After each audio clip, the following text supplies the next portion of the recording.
Hello 11th commerce student, काफ़ी छुट्टियों के बाद में आज हम क्लास स्टार्ट की हैं।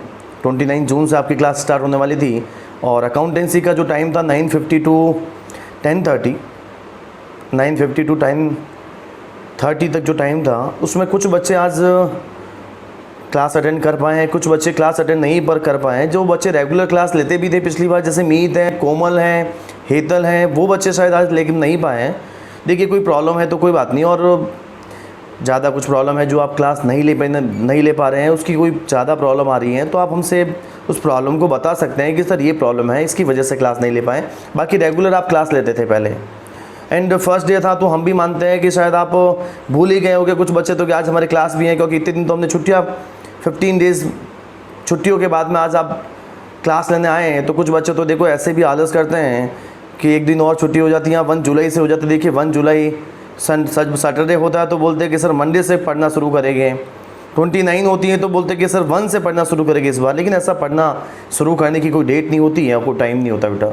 मैं बच्चों को इस हिसाब से पढ़ने के लिए कहता हूँ कि आप एक दिन का एक टॉपिक नया सीखिए।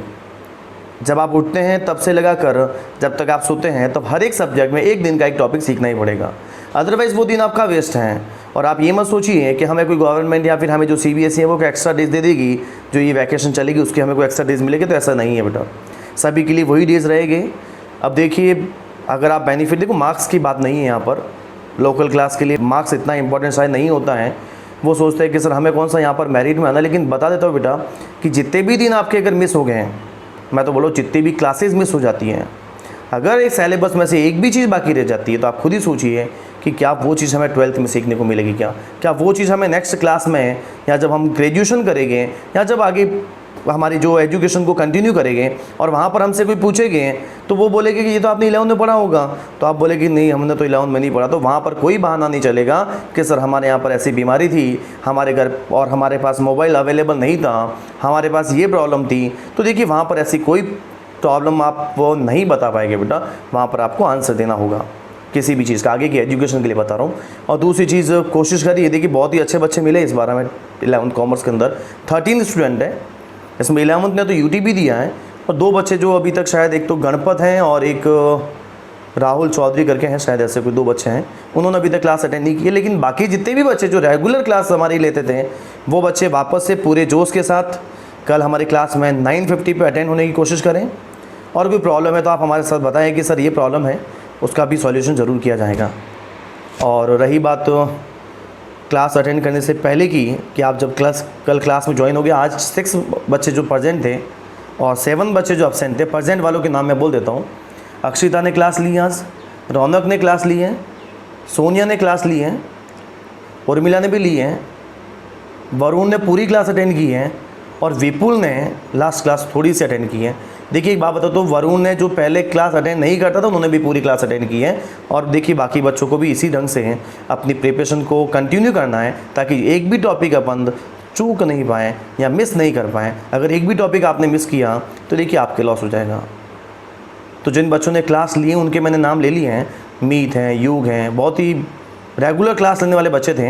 इनकी तारीफ़ हम मैडम से भी कर चुके हैं, प्रिंसिपल मैम से, और बाकी स्टाफ से भी कर चुके कि ये बच्चे ही ऐसे हैं। नीलम मैडम से भी हम बताते थे कि ये बच्चे ऐसे जो रेगुलर आते थे। और हमें पूरी उम्मीद है कि आप ऑनलाइन क्लासेस को बहुत ही दिल से पढ़ाई करेंगे, ऑनलाइन क्लास को दिल से बढ़ावा देंगे।